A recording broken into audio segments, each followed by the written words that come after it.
The comments heard on The View From A Pew are those of Mac McKoy and are not necessarily the opinions of his guests, his producer Garth, any one particular denomination or religion, the church lady, Mr. Lemke, Pastor Craig, or anyone else of sound mind and body. Now here is today's The View From A Pew, heard all around the world on YouTube. Just search for The View From A Pew. All right, good afternoon. It is the third day of July in the Lord's year 2023. I'm Mac McKoy, along with my co-host Delmar Austin. And, of course, it's the 4th of July week, and we're all feeling a little bit patriotic here today. And so this week we're going to be talking about God and country, America, patriotism, Christianity, and history. So you'll enjoy this week. It is on every day at 4 o'clock on your local radio station, and it is on YouTube because we have a visual. It is on YouTube, and simply go to youtube.com and then search for The View From A Pew, and there will be all the programs, and they will also be on 14 new podcast sites. And I want to thank my producer, Garth. I don't know what I'd do without him. I really don't. He makes sure that what you hear and what you see is perfect. Delmar does most of the planning for the show. I just sit here and show you that I have a face for radio. And, of course, my favorite picture of Jesus behind me. And you'll notice a little extra surprise today. Sitting to your right, Delmar's left, is the dog, Picasso, my puppy dog. He's 19 years old this month. Wow, he still gets around well for 19. He does. Well, and I'll tell you, I don't want to do a commercial here, but it's because of the dog food I buy him. No, I'm serious. It is. If you go to Hy-Vee or wherever you get your dog food, wherever you get it, and you read the ingredients, most of it is just garbage. Even the fancy stuff that they tell you about. There's a family here in Des Moines, and it's called Docs, D-O-C-S, or in Des Moines. I'm sorry. They make it here in Omaha, and he's had that since he was just a pup. Oh. And I do believe it's been better for him. So, okay. Cheap plug there for the folks at Docs. All right, Pastor, today I should feel like I should get out Springsteen and play Born in the USA. That's right. You know, I thought the best way to go into this topic is to talk a little bit about my life and my experience. Born in the USA. Wow, that's a powerful song, isn't it? My experience is being born in this country, and what does it mean to be an American and to be a Christian? I've told you in the past, Mac, that I'm a pretty religious guy. It doesn't mean you're saved. It just means that you're quite involved with religion, organized religion. Yeah, I'd have a debate with you on the word religious. But that's okay if that's what you want to call yourself. I don't feel I'm religious. I feel I have a relationship. Well, I do too, and I believe that spiritual is different than being religious. But I chose that word because I've always been connected with the church. Yeah. Your father was a pastor. No, he wasn't actually. I thought he was. No, but I was born in the church. Okay. I was dedicated in the church. And then went to college and seminary and Well, I went through a whole experience in my life as a child being trained in the church. Oh, good. And we're going to hear that story. Well, I'm telling you all this because it had a profound difference in my life. All that training that I got within the church, I believe, led to a calling from God. I became a pastor. I pastored for about 44 years. I actually worked in what our church calls ministerial. I was working with other pastors and in other churches. I did that for a while. So I'm very connected, and I'm still a regular attender wherever I am, and very involved in the life of the church. Well, we have 2 Bible studies every week together. Yes. So, and I've got 2 or 3 others you could come, but they're in the morning, and you don't want to get up early. So. Hey, I'm out running too, so. Yeah, right. Don't tell that story. For president? That for way. what? But I'll tell you what. I believe I'm a fairly patriotic guy too. Yeah. And the reason I believe that, first of all, I believe still in the American dream.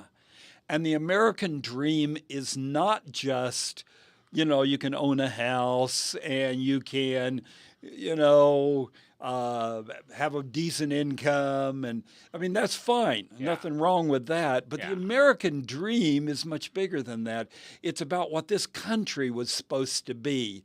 It's about democracy in a world where there's authoritarian dictators, trying to run the world. Yeah, and we've already lasted longer than most republics or democracies. That's right. And so we're either breaking records or we're near the end. I have always enjoyed United States history. Yeah. History is one of my areas anyway, but I like U.S. history. I like studying about it. I went to Washington, D.C. several times. One of the best family vacations we ever took. Took the kids to Washington, D.C., showed them all the sights. On the 4th of July, Oh, wow. we were there. Is that a busy time for tourism there? Well, yes, it is, and the fireworks. That's Oh. a big part of it. Yeah. We were at the fireworks display the night of 4th of July. We were sitting under the Washington Monument. Wow. We were just sitting back on our blanket watching it all take place. I mean, it was the most spectacular fireworks I've ever seen in Yeah. my life. It was great to do that. That would be cool. That would be cool. So, I feel a real connection with this country and with the history of this country. I had one great-grandfather who served in the Illinois Regiment for of course, the side of the North back in the Civil War. Really? Yes. And he lived through it. Praise the Lord. That's why I'm here today. Yeah. And who was that? A grandfather? Jeremiah Austin. Great-grandfather. Great-grandfather, yeah. And he was drafted. Well, he wasn't drafted. He volunteered at the age of 14, went and signed up, and fortunately lived through the Civil War. And so, I've got that in my background. I had 3 uncles that served during World War II. My dad actually volunteered, but they wouldn't take him because of health reasons. My father-in-law, one of my wife's uncles, they all served during World War II. So I mean, we've had family that have invested their lives, Yeah. Right. in service in this country. Now, I know your great-grandfather was from Illinois. Was he able to have anything to do with Abe Lincoln at that time? Obviously, they fought for Abe's side. Right. Who knows? We don't have enough historical information on him. I never met him. He was gone. Abe Lincoln? I never met my great-grandfather because Yeah, there was I a know. big gap between. But he was a young man, and he was a part. He probably 14. Yeah, he was 6 feet tall at 14, and so he looked like a man already. Yeah. Could they enroll at that age back then, that young? He lied about his age. Oh, okay. You're supposed to be 18, but he lied about his age, and he looked the part. Well, he was 6 foot tall. And they probably needed him anyway. Well, so. and if I don't ever say it's okay to lie, but that's one time and one thing and one reason that I don't know. I think God forgives him. Well, I think God did forgive him, Yeah. and God spared his life, and Yeah. and that was God's grace to. And I look back at my family, and my family has reasons to be patriotic. On one side of my family, and in fact, most of my family background is German. Okay. Okay, I had Germans that moved to Russia because there was land available, and then when the situation got difficult in Russia, they came to America in the late 1800s. Why? Because there was land in the Midwest that was still available. And so they came to Kansas and Oklahoma, and they settled there, and they worked very hard at becoming Americans. Yeah. They even lost their language, which I think is unfortunate. They just quit speaking it because they wanted their children and their grandchildren to know the language, the English language, and understand it well. And again, they worked very hard to become a part of the American dream. I had some ancestors too in the background that were French, and they were French Huguenots. I don't know what a Huguenot is. Okay, Huguenots were French Protestants. Okay. Because France was mainly Catholic. Yeah. But the Huguenots came around and had been affected by the Protestant Reformation. And they were severely persecuted by the church during that time. And so they needed a place to go. They needed a place where they could find religious freedom. And it's interesting, George Washington and Alexander Hamilton both had grandparents, or at least one grandparent, that was a Huguenot. Paul Revere's father was a Huguenot. Wow. Okay, so these are some fairly significant people that came from that Huguenot background. Well, I have family that came from the Huguenots too. And so they came to this country, not just to live in a better place and have their own land. They came because they wanted religious freedom. They wanted to practice according to their faith. Yeah, not what the county or the country said you do. That's right. And I did have a little bit of English, I told you. I had a little bit of English background. And in this country, even though we separated from England, we're a lot like England in many respects. But my point is, I'm very thankful to these ancestors. I'm thankful that they made the trips, and they gave up connections with family, and they came over to this country, and they established a family here and a new life. And I'm a result of that. So I believe I'm very patriotic because I appreciate everything as they recognized America was the place to be. Is Austin, your last name Austin, is that German? Is that French? Is that? It's English, actually. English, okay. Right. All right. When we come back, which will be on Wednesday, remember on Thursday, Theo is here, and we do the Roman Road. I think we're in week 33 or 34 of our Bible study of the Roman Road. But when we come back with Delmar coming up this Wednesday, same time, same bat station, same cave, we're going to talk a little bit about the relationship between God and country, and talk a little bit about the United States being a Christian country. Are we today? We'll talk about that. I'm Mac McKoy. If I haven't told you lately, thanks for listening. I love this job, and I couldn't do it without you. And between now and the next time we talk, I want to challenge you. I want to give you a challenge to think of somebody that you allow to live rent-free between your ears. You have a resentment with them. Maybe you talk to them, maybe you don't. But that resentment that you keep and feed with anger and hate and disappointment, I want you to ask God to take that resentment from you. I want you to ask God to teach you forgiveness. Because as someone whose entire ministry is based on forgiveness, I can tell you that when you give up your resentments, it really is something you do for yourself. All right, we will see you again on Wednesday, 4 o'clock, right here on The View From A Pew. Brought to you by the good folks at Divine Truth Christian Store, 84th and Harrison in Omaha, and on the web at divinetruthchristianstore.com. Thanks for the sponsorship. Happy 4th of July. Christian Store, where you'll find more.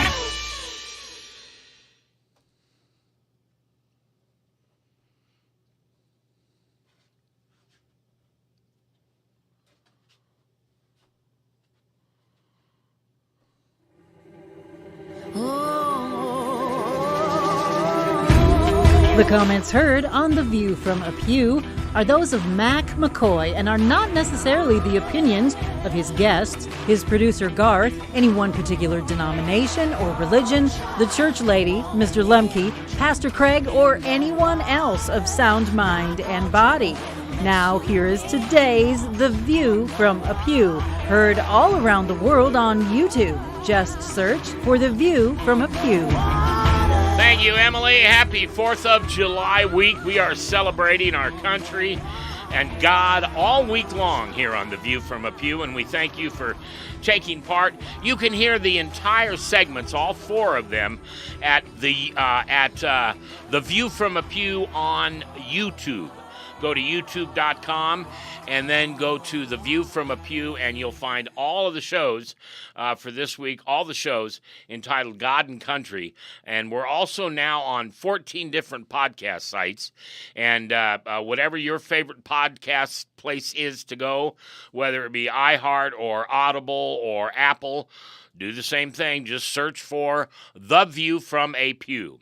My co-host, as always, is Delmar Austin, and we're talking about his family background and how his ancestors came to America, actually fought in the Civil War, World War II, also had ancestors like your father-in-law, things like that, who also fought in different wars, including you guys are from Germany originally, and you got a little French in you.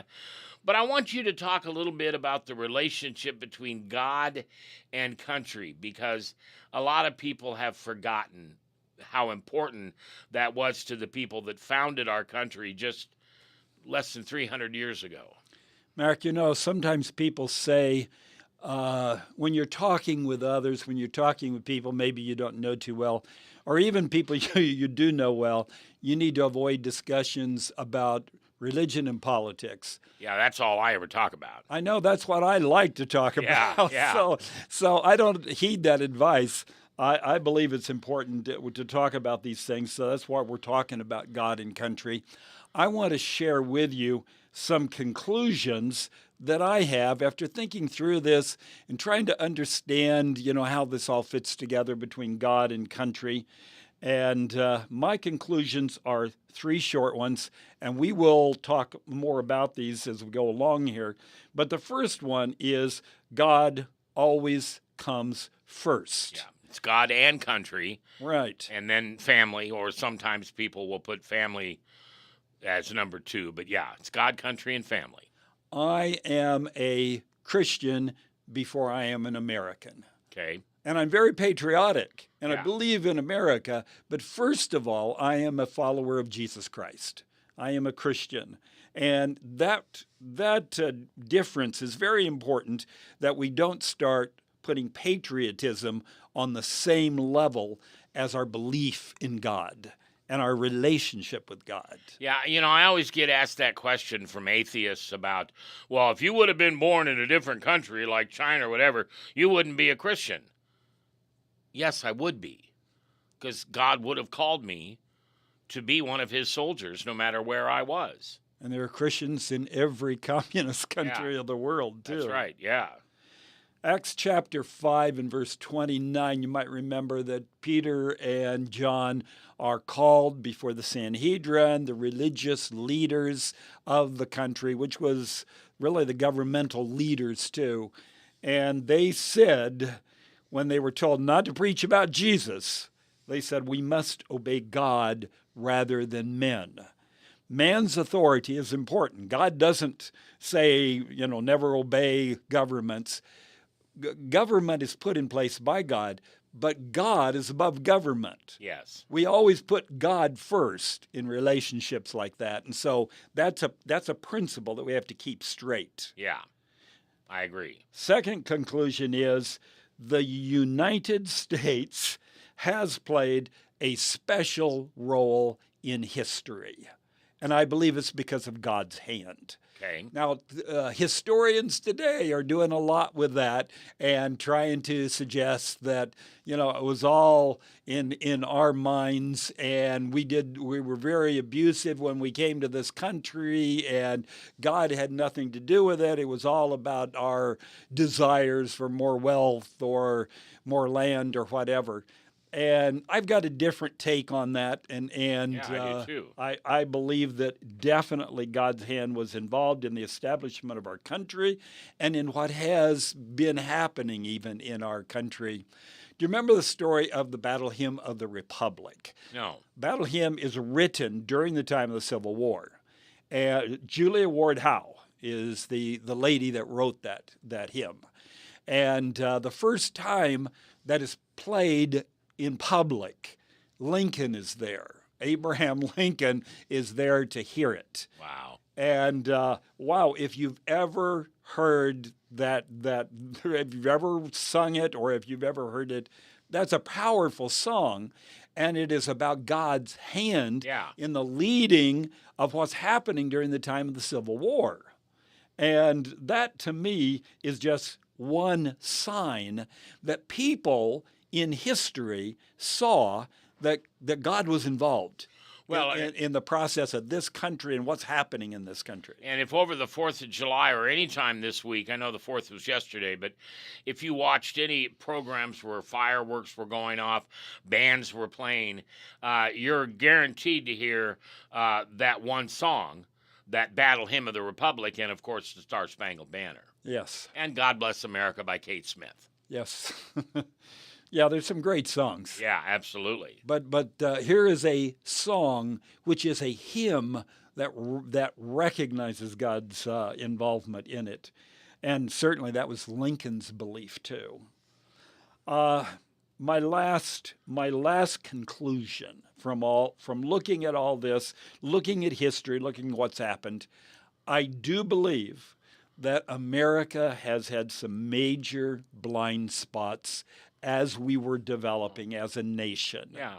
Now, I can love my nation. I can be loyal to my nation. I can be patriotic and still recognize the fact that we did have some major blind spots. Yeah, we've not been a perfect country. That's one of the reasons why we're Christians, because Christians aren't perfect. Yeah. That's kind of the whole idea.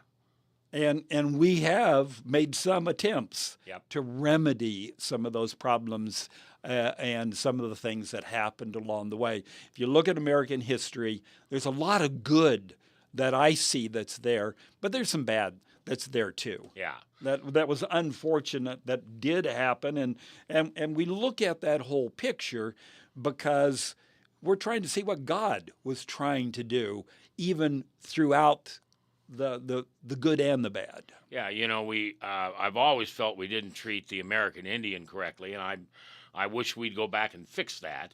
And the other, of course, we did fix, but it was not a good time for our country, is when we had slavery. But we fixed that. And we think we fixed the American Indian situation. We're getting much, much better at it, and I hope maybe this is the century that completely cleans that up.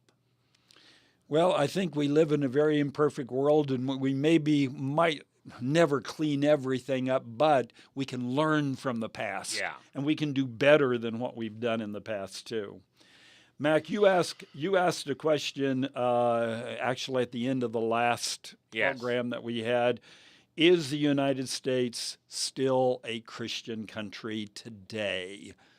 Give me your feedback on that, Mac, and then I'll say a few thoughts on it too. Well, I mean, thank heavens we're not a one religion, one belief country. That's why our forefathers came over and went through everything they did to make sure that in this country you had freedom of religion.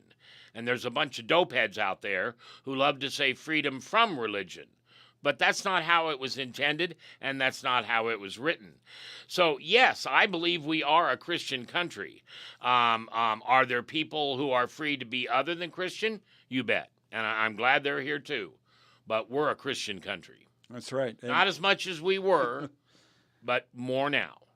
If you asked, if you did a survey all the way through the country, most people, if asked, would say Christian rather than some other belief. Yes. So that is true. And the institutions of Christianity, I think, are fairly strong within the United States still. At the same time, I think you see a weakness in terms of actual Christian living. Yes. And what I mean by that, I know that other polling places like Barna Research have have done extensive research, and they've said there's probably less than 1 in 5 in the country today that really are what you'd call an active Christian. Well, and do you think that's less than it was 100 years ago? Active is the operative term? I don't know because we didn't do polling back that's at that true. time. But, I enjoy working with atheists. Yeah. And not to convert them, just to help them to understand where I'm coming from, because maybe there's some similarity that we can work on. Right. But I know if there's an atheist listening, they're not going to agree with this, and I don't mean to offend you, but you are part of the Christian community. Mm-hmm. You are part of the Protestant community. Well. You do have your own religion, and it has everything to do with God and Jesus Christ. Right. They don't like to hear that, but it's true. I do think that we would have, as Christians, we would have more influence in our country if we were more active as Christians.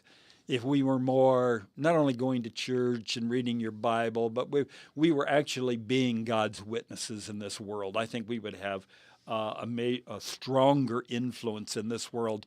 So, you can argue about whether it's a Christian nation or not. There are a lot of signs that we seem to be moving away from our Christian moorings. And we'll talk a little bit more about that as we go by. We were talking about religious diversity, too.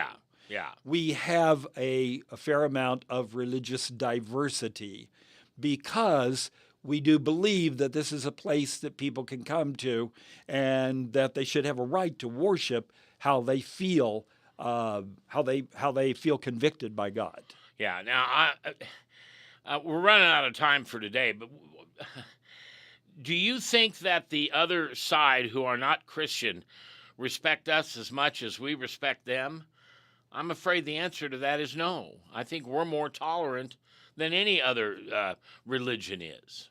Well, and some people would even question, maybe we shouldn't offer so much religious freedom to people. Well, but I say freedom should not be enforced upon anyone, and we should not use pressure in order to make people believe certain things. Religious freedom itself is a gift from God, because God gives freedom. Well, and you know what's interesting is it's not us or our churches or our sermons or our music to bring people to God. God brings himself to them and says, Yes. You're invited. Yes. Come be with me. And so for those people who think that Christians are intolerant, it's really a two-way street, and we really can all live together and be comfortable. All right, we're coming back tomorrow. God comes first as we enjoy this 4th of July week. I'm Mac McKoy. If I haven't told you lately, thanks for listening. Love this job. Couldn't do it without you. Delmar Austin, my co-host, and of course, DivineTruthChristianStore.com is our sponsor. And thank you for sponsoring, and thanks for listening. Divine Truth Christian Store, where you'll find more.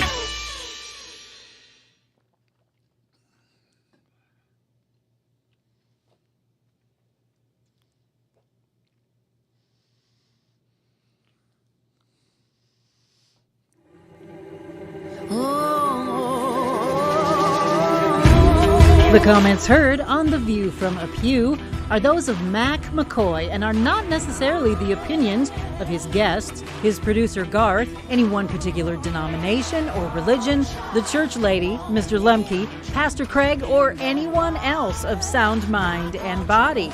Now, here is today's The View From A Pew, heard all around the world on YouTube. Just search for The View From A Pew. And thank you, Emily. She is one of the most delightful people, and you can hear it in her voice. In radio, we can hear smiles, and that girl's got a great smile, so thanks, Emily. It is Thursday. It is 4th of July week, and we are studying God and Country this week with my co-host, Delmar Austin.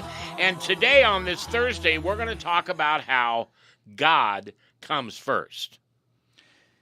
I've always believed that being a Christian is what defines me more so than being an American. I am an American and I'm proud of America. But first of all, I am a follower of Jesus Christ.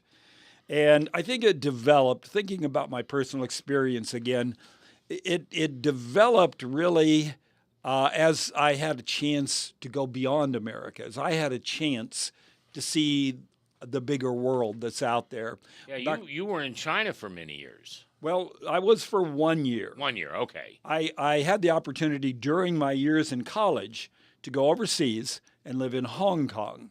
In that time, it was actually a British colony, but Right. it is a part of China. Today, it's officially a part of China. But I had a chance to see the church in action in a different part of the world. And, I guess one of the things that impressed me the most there was the fact that no matter who we are, no matter what our background is, it is a belief in Jesus Christ that draws us together. So I sense that oneness even in other parts of the world. Oh, yeah. When I came back from that year working in Hong Kong, I decided to stop off and do a little sightseeing as long as I had time. And I stopped in Western Europe. And I was traveling around a little bit. I got a Eurail pass, and I started traveling some. And I remember sitting on the train one day, and we had hours to kill. And I pulled out a New Testament, and I was reading from the Gospel of John. And I'm just sitting there reading, and on the train, the seats face each other. Yes. And so there was a gal and her daughter that were seated across from me. And I noticed she was staring at me. And, above the book, I'd kind of Because see you're these such eyes. a good-looking fella. That was it. Maybe that was it. I don't know, but probably not. But I finally put down the New Testament, and she obviously couldn't speak very much English, but she pointed to herself, and she said, "Christian." Wow. So I knew she knew what I was doing. I Wow. was reading from the New Testament, and she wanted me to know that, hey, I'm a Christian too. Was she Asian? No, Remember? she was European. Okay. Maybe French. I'm not sure. Okay. But anyway, she signals to me, and I just felt a real warmness inside. Absolutely. Here is somebody I can't even talk with. I don't even know their language. I tried to say a few words, and she didn't understand. Merci beaucoup. I'm terrible. I don't speak French at all, but. Do you think if you would have read the scripture out loud, she would have understood it? No, I don't think No, so. okay. I think she knew one word, Christian, and Yeah. she was able to say that. But it got a link between us. Absolutely. And it showed me that the bigness of the Church of Jesus Christ in this world. And it just really impressed me. As you learn about Christianity and the development of Christianity went throughout the Western world, particularly. It went throughout the Middle East. It went into Africa. It went into many places before Christianity ever got to America. Right. America is a come lately part of the story of Christianity. So as much as I love America and as much as I appreciate how God has used America, I make sure that I understand that it is my Christian family, my Christian identification that defines who I am in this world. When I did a preaching series at one of the churches I served, I did, the topic was the rebels and Jesus and the rebels. And it was all the people that were American who were really rebels, and compared them to, guess who else was a rebel? Jesus. I got a little flack from some ladies on that, but it's true. They killed him because he was a rebel. He refused to be under Jewish law or under Roman law. He was under God's law. One of the most interesting biblical stories that I think helps us understand a little bit about following God and being part of a nation that follows God is the story of Abram. Oh, yeah. Abram in the Old Testament is called by God. God says to him, Abram, I want you to leave your family, your extended family. I want you to leave your home. He lived in Ur of the Chaldees. And God said, I want you to come to a land that I will show you. And let me just read briefly here the introduction in Genesis 12. Now the Lord said to Abram, get out of your country, from your family, from your father's house, to a land I will show you. I will make you a great nation. I will bless you and make your name great, and you shall be a blessing. I will bless those who bless you. I will curse him who curses you, and in you all the families of the earth will be blessed. He said, not only does he say, I'm going to bless you, and you're going to have children, which is something that Abram thought he'd never do. Right. God says, I'm going to make you a nation. Yeah. I am going to make you a unit of people, a strong unit of people in this world. And Abram believes him. Hope against hope, faith against faith. Really? An older man, God is going to somehow provide a child, and my ancestors are going to become a nation, a significant nation in this world. God chooses a man, but he also chooses a nation.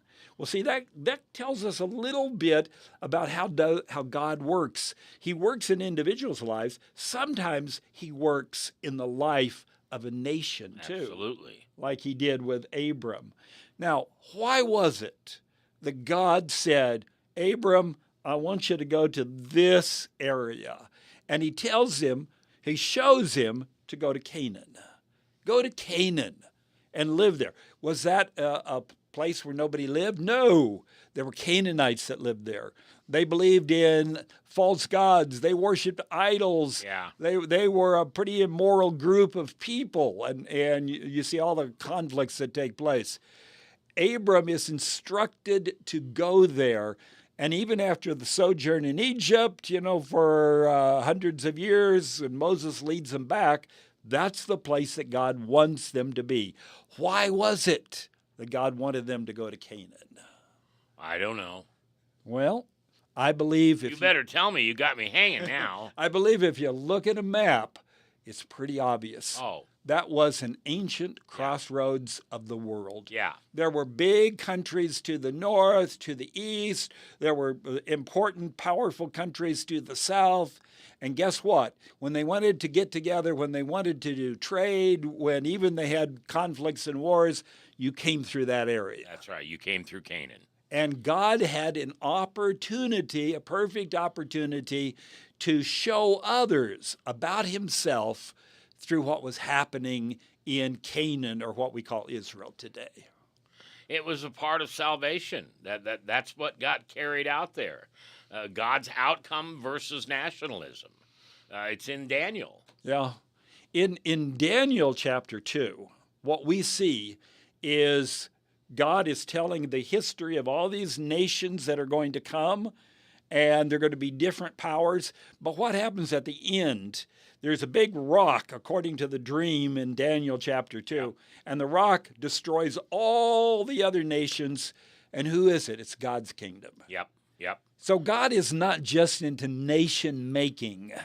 He is into getting his purposes accomplished. He can use a nation to accomplish things, but he's not out there just to make a strong power.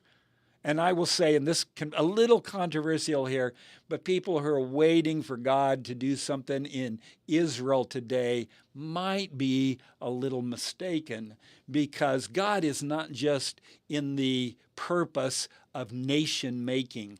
God is trying to accomplish his purpose in our hearts and in the powers of nations. Now, we all hear about the Crusades of the Middle Ages. And it tells us about the earthly kingdom and God's purpose. Tell me about that. If you do a study on the Middle Ages and the Crusades, they were people, there were armies from Western Europe that were being sent down to take control of Jerusalem. Why? Because there weren't Christians living there anymore, because there were Muslims that controlled that area. And they said it isn't right in the place where Jesus was where he did his ministry, where he died. These are sacred places. We got to control them. And hundreds of lives were lost, both Christian and Muslim. And what happened? Muslims still basically control at least the Temple Mount anymore.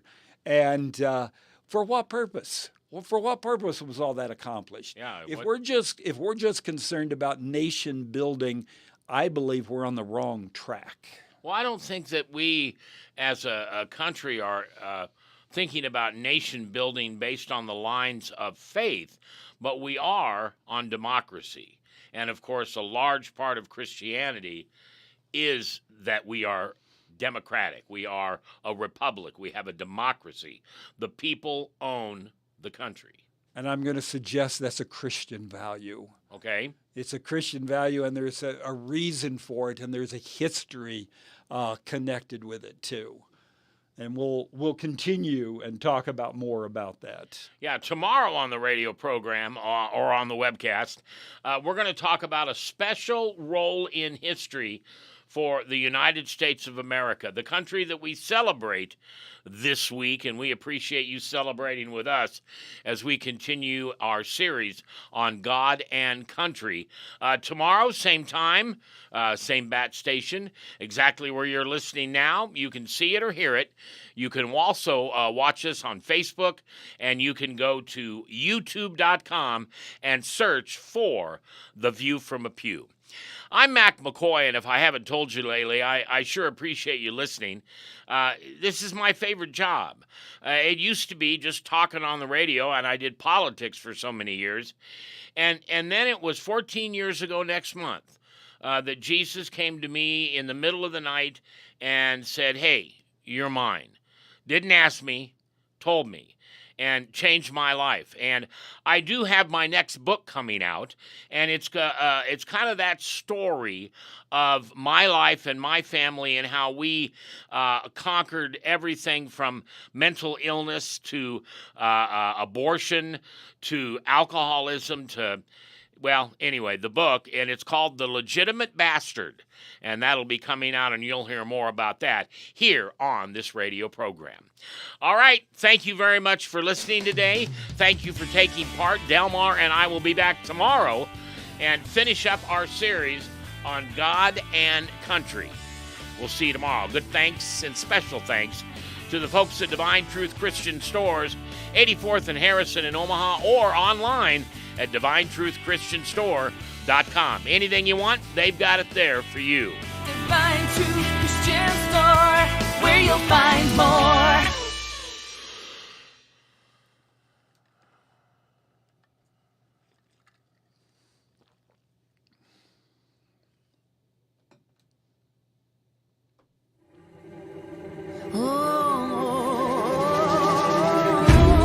The comments heard on The View From A Pew are those of Mac McKoy and are not necessarily the opinions of his guests, his producer Garth, any one particular denomination or religion, the church lady, Mr. Lemke, Pastor Craig, or anyone else of sound mind and body.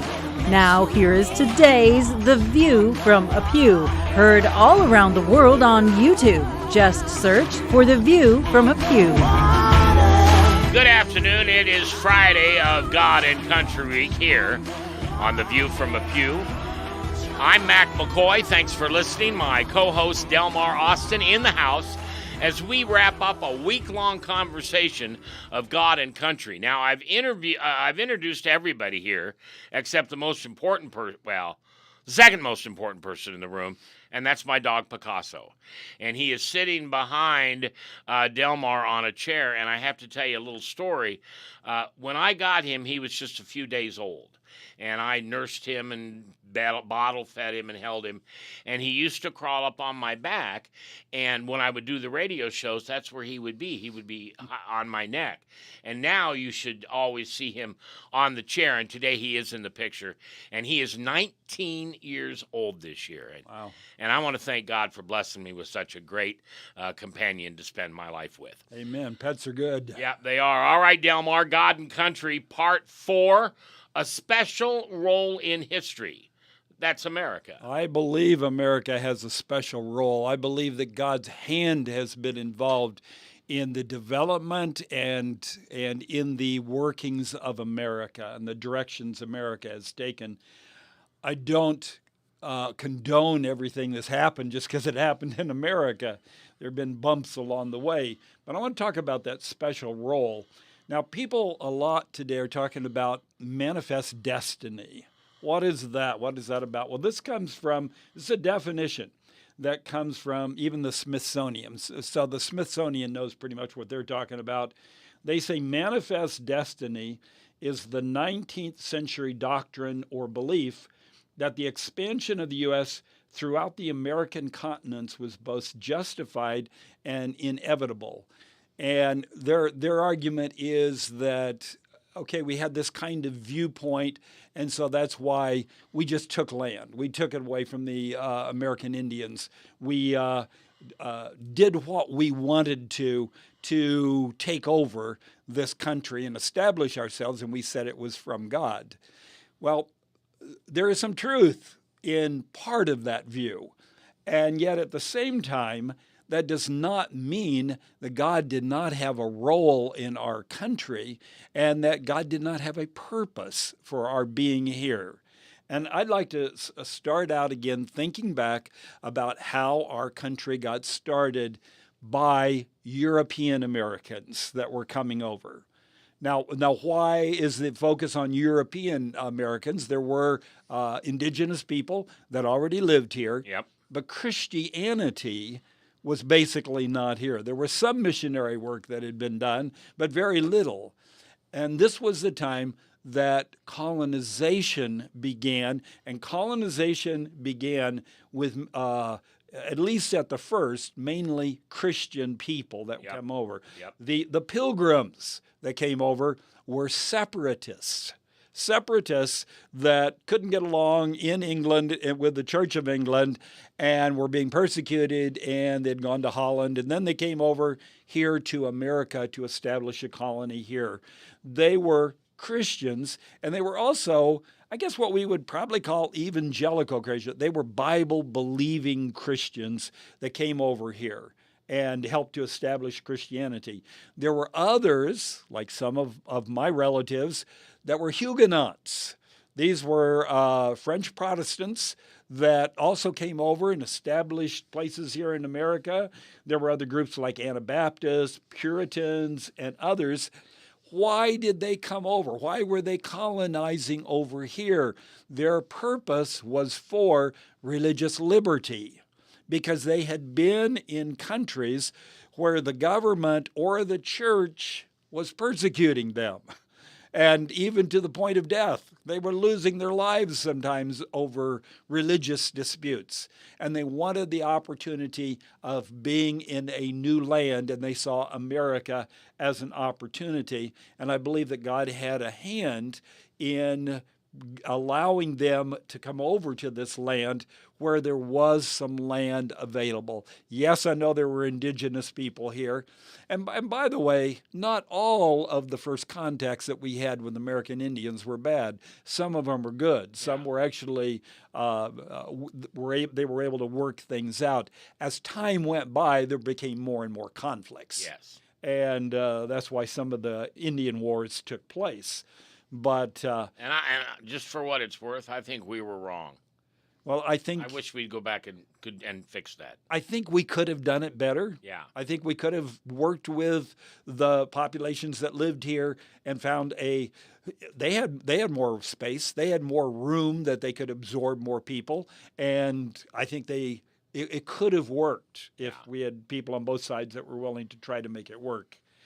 One of the people that comes in early, I think it's to the Massachusetts Bay Colony, is a man by the name of Roger Williams. He is a big name in terms of religious freedom because many of the groups that came over said, okay, now we have freedom to practice what we believe. But if you're part of our group, part of our colony, you got to do it our way. Uh-oh. So we want religious freedom, but you individually don't get it. You've got to live by the rules of the whole community here. And Roger Williams said, when it comes to religion, government should not be telling you what to do. Correct. And so Roger Williams gets thrown out of the Massachusetts Bay Colony and he forms his own colony in Rhode Island. But Roger Williams is the one that stands for a more complete kind of religious liberty and says everybody has the right to be together and live according to the dictates of their own conscience. Isn't it Rhode Island whose theme is "Don't Tread on Me"? Or maybe that's Connecticut. I think it's one of the eastern states, but it confuses me right now. Now, what was taking place at this time over in Europe? This is where all these groups are coming from. These are Christian, Bible-believing Christians coming over to America. They're looking for religious freedom. There's wars going on in Europe, and they go on for a couple hundred years between Catholics and Protestants. Yeah.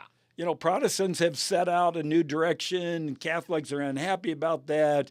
You know, if you read the history of England, how England went back and forth for a while between Catholic and Protestant, and they were always persecuting each other and how difficult. No wonder people came over here to America to try to find religious freedom so that they could live the way that they believed God was telling them.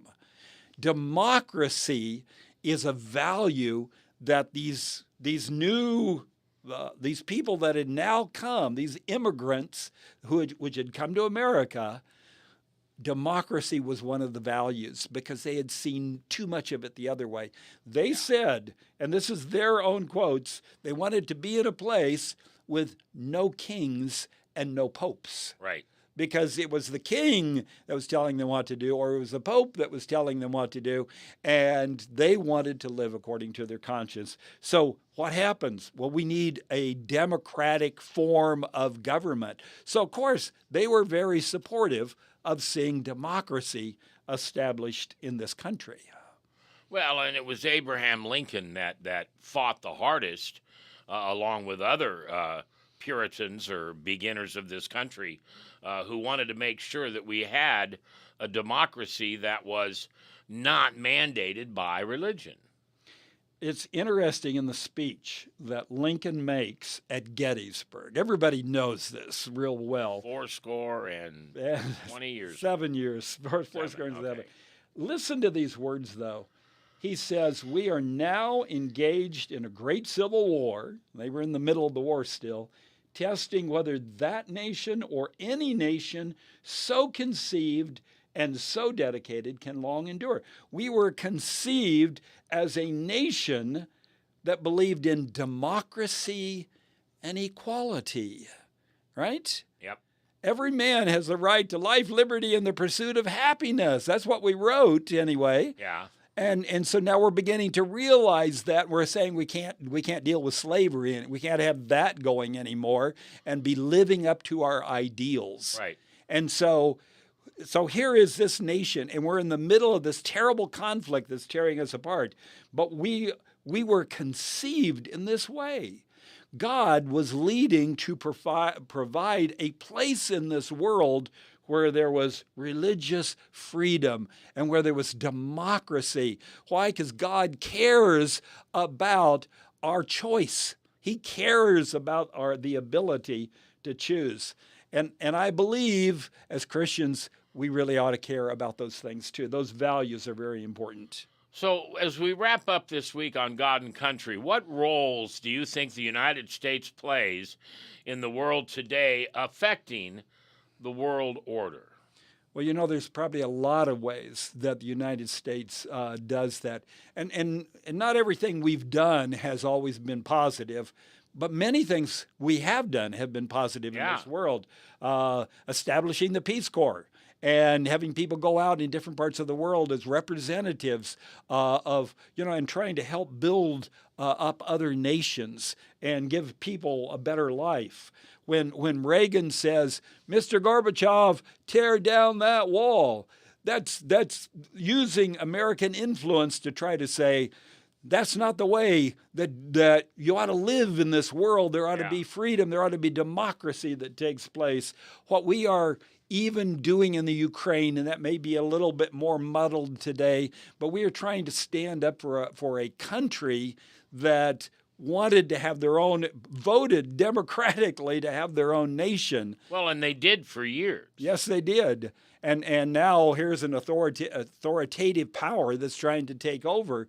What we can do to try to help lift up these values, the values of democracy and equality, I think is very good. And I think God has a hand in those things. But, we have kind of lost our moral compass. Sometimes I think we're Sodom and Gomorrah Part 2. Well, there's no question about that. And that's just one of the things that we've had a very blind spot at. And, other people have said this and made that comparison, but the Roman Empire, the great powerful Roman Empire, didn't fall overnight. It slowly fell apart. Yeah. And it had a lot to do with morals or lack of morals. And Mac, we're running out of time on the show, but can I come back and talk about God and country too? Because I really think this is an important topic. All right, we'll do that all next week. Okay, I think we can find a lot still to talk about. You're not out running around the countryside. I'm not. I'm gonna be celebrating the 4th of July, but I will be around. Okay. All right. All right, we thank you very much for listening. This is The View From A Pew, and it is on YouTube at youtube.com. Search for The View From A Pew, and on whatever podcast site you use to listen to your favorite shows, you can now hear The View From A Pew. Simply search for it on all the pod sites out there. I'm Mac McKoy. You guys have a great weekend, and remember that we love you. And we ask that you grant forgiveness to all those people who are eating your lunch between your ears. They don't belong there, but it's up to you to forgive them, forgive yourself, move forward, and you and Jesus have a great weekend. God bless America. Where you'll find more.